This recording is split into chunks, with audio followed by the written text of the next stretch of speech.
My 4-ingredient peanut butter fudge is hands down one of the most favoured treats that I've made for people. I make it simply first by creating a sugar syrup with a coconut sugar, which I love because it's organic and unrefined and has that richness in taste. You'll do that with a little bit of water on the stove top to start. So that'll simmer and thicken ever so slightly. We want it that syrupy consistency.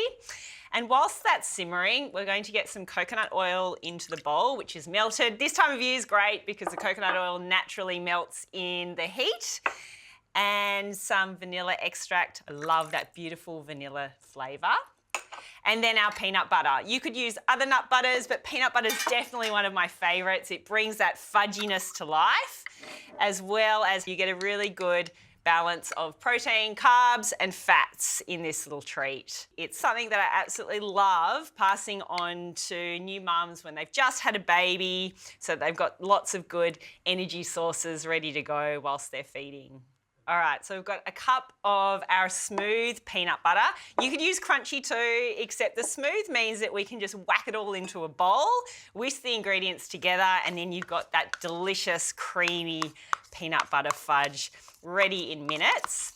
And I can see my sugar syrups thickened beautifully. So now that that's all ready, it really is about not being tempted to lick the spoon on TV and getting the sugar syrup into the bowl and whisking all of the ingredients together. And that's it. It couldn't be a simpler treat with fewer ingredients if you tried. So you'll want it a lovely liquid consistency to start because the nature of the fats in the peanut butter and the coconut oil means that once it turns from this liquid into a solid in the freezer, it creates the consistency that we're after. So we'll line a loaf tin with some Glad Bake. I don't get too fancy when I'm lining the tin. I'm going to go for the good old scrunch method. And then it's just about getting the fudge straight into the tin.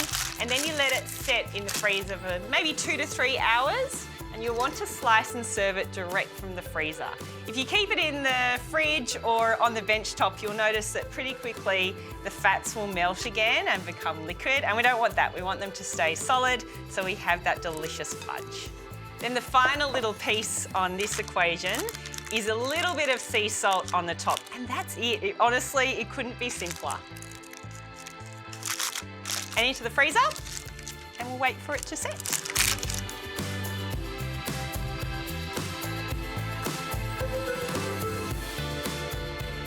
So that's set perfectly. You can see it's lovely and solid, just as it needs to be. And this honestly isn't a recipe that you can stuff up. It's very hard to do so because of the nature of the fats and that beautiful flavour of the coconut sugar in there. It all just comes together with ease. So if you're a newbie to making treats like this, then maybe this is the first one you kick off with so that you gain your confidence and you've got that to move forward, making lots more of these beautiful whole food treats as well. I'll just show you the inside of the block. It's got that lovely chalkiness that a fudge traditionally does. And then I serve this relatively small. It is rich, there is lots of fat, so you don't need too much to get your hit.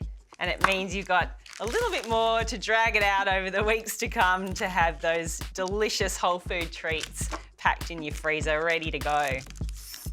Look at that, perfect. It's got the fudginess that I'm after. I can feel it melting a little bit in my fingers, which is also the consistency I want. So there it is, my 4-ingredient peanut butter fudge. Honestly, one of the tastiest and most wholesome whole food treats you can make.